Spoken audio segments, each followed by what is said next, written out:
Kembali lagi bersama saya Isnaini Fitriah dari Pendidikan Ekonomi Kelas A NPM 1713031059. Di sini kita akan membahas materi tentang ketimpangan ekonomi. Apa sih ketimpangan ekonomi itu? Saya akan menyampaikan materi bersama rekan saya Putri Arum. Tapi karena sedang pandemi, jadi kita tidak bisa bertemu langsung. Nah, untuk mengetahui materi ketimpangan ekonomi, sebelum itu kita tanya-tanya dulu dengan warga sekitar. Mereka tahu nggak sih ketimpangan ekonomi itu apa? Yuk.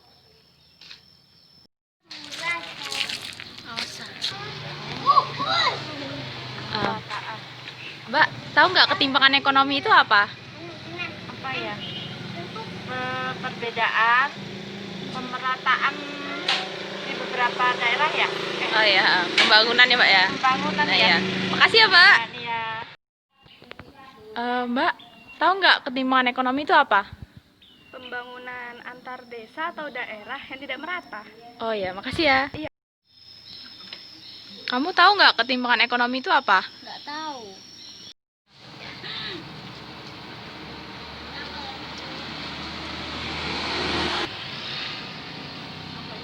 Mbak, mau nanya dong, tahu nggak ketimpangan ekonomi itu apa?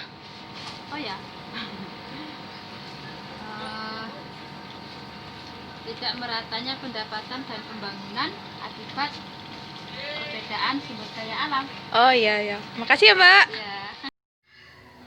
Apakah Anda mengetahui ketimpangan ekonomi? Perbedaan, pemerataan, pendapatan. Wawancara kita tadi bersama warga setempat, ada 5 yang kita wawancara, namun ada 1 orang yang bilang tidak tahu tentang ketimpangan ekonomi. Daripada kita berlama-lama, kita langsung aja yuk bahas teori ketimpangan ekonomi. Sebelum kita mengetahui tentang teori ketimpangan ekonomi, kita harus mengetahui teori ekonomi pembangunan. Pembangunan ekonomi adalah suatu proses terjadinya kenaikan pendapatan per kapita masyarakat yang berlangsung dalam jangka panjang. Dari definisi itu kita menemukan ada 3 unsur yang harus ada dalam pembangunan, yaitu proses, peningkatan pendapatan, dan berlangsung terus-menerus dalam jangka panjang. Dan juga kita akan mengetahui beberapa teori ekonomi. Ketimpangan ekonomi ini memiliki ukuran, yaitu size, distribution, dan kurva Lorenz.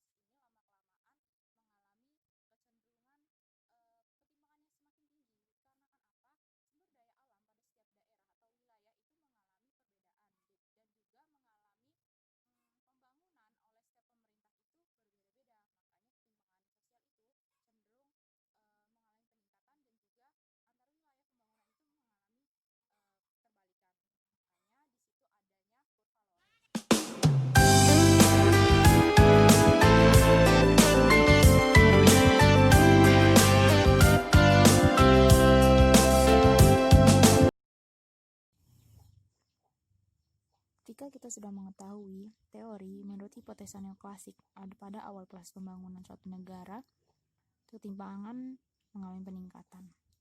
Dikarenakan pastinya setiap sumber daya alam antara wilayah 1 dan 2 atau dan seterusnya itu pasti berbeda ya kan, itu pasti berbeda.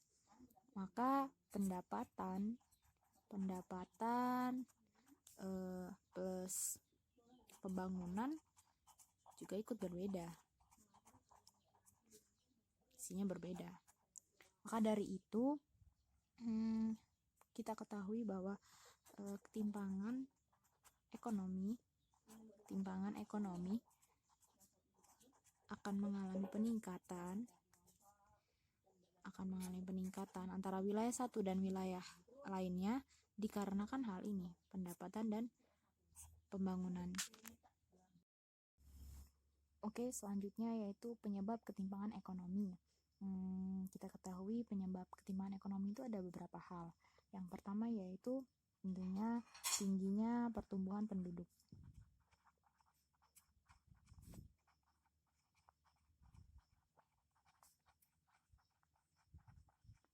Mengapa? Karena tingginya pertumbuhan penduduk akan mempengaruhi peningkatan pendapatan penduduk. Namun, selain akan menambah pendapatan penduduk, namun hal ini akan berdampak pada penurunan pendapatan per kapita. Nah, selanjutnya yaitu inflasi.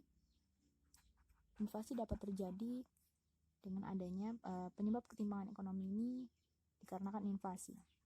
Karena apa? Bertumbuhnya pendapatan yang semakin tinggi sehingga uang beredar semakin banyak, tetapi produksi barang semakin berkurang sehingga barang-barang semakin langka. Nah, ini yang menyebabkan ketimpangan ekonomi, di mana setiap wilayah akan mengalami kenaikan atau penurunan harga yang tidak signifikan. Yang nomor 3 penyebabnya yaitu banyaknya investasi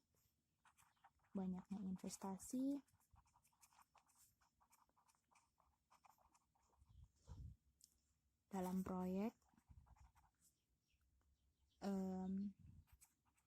di suatu daerah. Pastinya di setiap daerah itu memiliki sumber daya alam yang berbeda. Maka dari itu banyak para investor yang ingin menginvestasikan modalnya dengan melihat sumber daya alam di suatu daerah tertentu. Tidak mungkin dia menginvestasikan modalnya ke semua daerah. Nah, yang selanjutnya nomor 4 yaitu industri-industri kerajinan masyarakat. Nah, setiap wilayah pasti memiliki industri kerajinan atau dia memiliki produksi dari hasil wilayah sendiri. Setiap wilayah yang memiliki hasil produksi atau kerajinan tangan itu memiliki nilai tambah bagi wilayah tersebut. Makanya ada beberapa wilayah yang mengalami perbedaan dan ketimpangan sosial. Baiklah, inilah penyebab ketimpangan ekonomi yang terjadi di sekitar beberapa wilayah. Demikian penjelasan dari saya. Selanjutnya penjelasan oleh Putri Arum.